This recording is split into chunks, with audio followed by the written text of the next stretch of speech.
আমার যদি come back করতেই হয় বড় পর্দায়, আই থিঙ্ক একটা করে বাজিমাত করাটা বেটার। সো ওই রকম কিছু ট্রাই করছি। 10টা করা থেকে একটা করা বেটার। ছোট পর্দায় কাজ করছি, বাট আমি জানি আপনারা কি প্রশ্ন করবেন। সো আমি আগে যেটা বলেছি সেটাই, যে আমার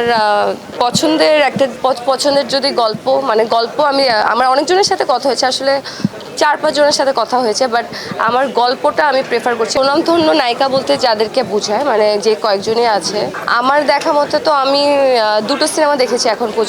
প্রথম হলো রকস্টার, প্রিমিয়ারে গিয়েছিলাম, আর সেকেন্ড হলো মালিক। বাট আমার রোহিত দেখার খুবই ইচ্ছা আছে, এখন পর্যন্ত দেখি না, বিকজ ওটা দেখলে আসলে অনেক কিছু শেখা যাবে।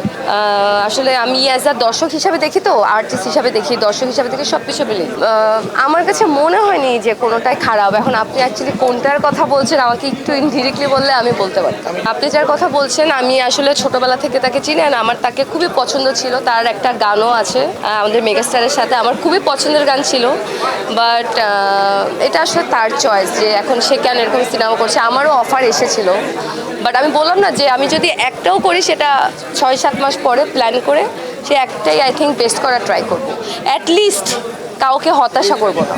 আমার যদি কাম ব্যাক করতেই হয় বড় পর্দায়, আই থিঙ্ক একটা করে বাজিমাত করাটা বেটার। সো ওই রকম কিছু ট্রাই করছি। 10টা করা থেকে একটা করা বেটার। ছোট পর্দায় কাজ করছি, বাট আমি জানি আপনারা কি প্রশ্ন করবেন। সো আমি আগে যেটা বলেছি সেটাই, যে আমার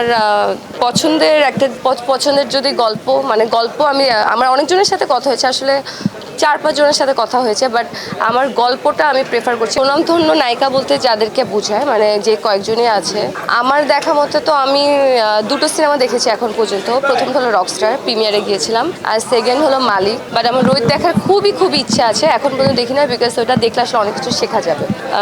আসলে আমি অ্যাজ আ দর্শক হিসাবে দেখি, তো আর্টিস্ট হিসাবে দেখি, দর্শক হিসাবে দেখি, সব কিছু মিলে আমার কাছে মনে হয়নি যে কোনোটাই খারাপ। এখন আপনি অ্যাকচুয়ালি কোনটার কথা বলছেন আমাকে একটু ইনডিরেক্টলি বললে আমি বলতে পারি।